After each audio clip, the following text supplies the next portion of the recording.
Paul Farbrace, a draw here against Hampshire. Frustrating 4 days. What are your takeaways from this match? Yeah, I think it literally has been, that would be the word, frustrating. At times there's been some really good cricket, and people said to me at the end of the second day, what a day's cricket. Wow, what a day's cricket. And it was like, was it really that good? And I guess you get so absorbed into the game, and this time you're thinking about points, you're looking at the table constantly. You know, I said right from the start that I don't want us to be talking about relegation or survival. I want us to be talking about looking at the top end of the table. So, you know, was there a chance of us chasing down this score, over the last couple of days? There probably was. Equally, Hampshire will go away saying they're probably frustrated because they might have felt that they could have bowled us out before we got the runs we needed. So I think both teams will go away a bit frustrated. Look, from our point of view, too many soft dismissals again in our first innings, and it doesn't matter what the surface is like, and I don't think it was a bad surface by any means. I think it was quite hard to score at times, which meant that the ball probably stayed a bit harder for longer, therefore it did a little bit more. But two highly skillful bowling attacks.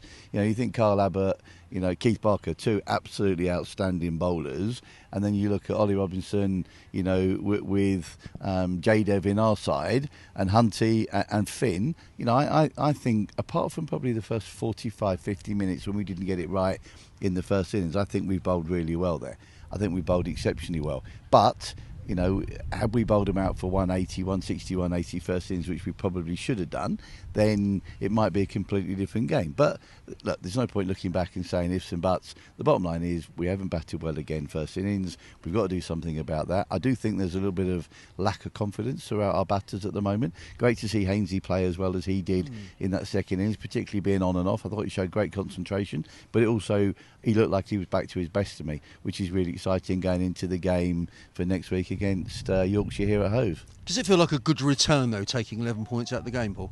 I think it does with the results around us. I think it is. You take that. And that's where we want to be. We want to be seen as a Division 1 team that are capable of getting good results when perhaps you're on the back foot a little bit, and then making sure that when you are on the front foot, you're able to convert them into wins. And that's something we've got to learn to do a little bit better. So, we've done okay this year. We know we've got a lot of areas to improve. The great thing is we've stopped the rot, because, the two previous games we'd lost, and we lost convincingly. So it was really important we didn't lose this game, and that's something you have to take into account. Get 8 points for a draw. It's important that you do learn to draw games, and you don't just chuck the towel in. And that's the one thing that I'm pleased with, that we have that resilience, that we haven't just chucked the towel in under pressure when perhaps we might have done previously.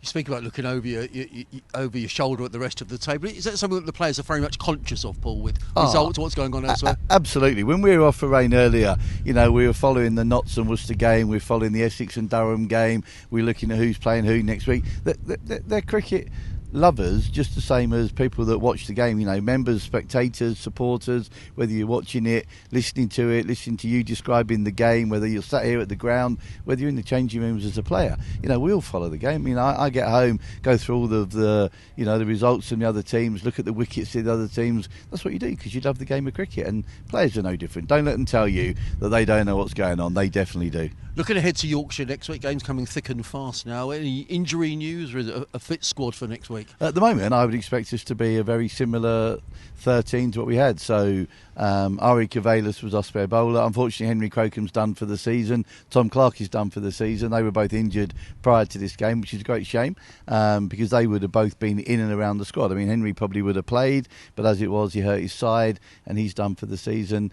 Clarkie hurt his shoulder, playing last week in the second team at Billericay. So those two are out. But other than that, I would expect us to be a similar 13 for the game here on Monday. And what about Yorkshire as opposition? You sort of owe them one for Scarborough earlier in the season. Yeah, look, I mean, I said to the lads last year when we played them and we beat them here at Hove, and we beat them in a very, very exciting game. It was a bit of a benchmark, because the year before in Division 2 they were the best team. We thought they were the team up there. They could have beaten us twice that year, and the rain saved us in both occasions. Last year we won a game and we lost a game. So, for me, they're a little bit of a benchmark.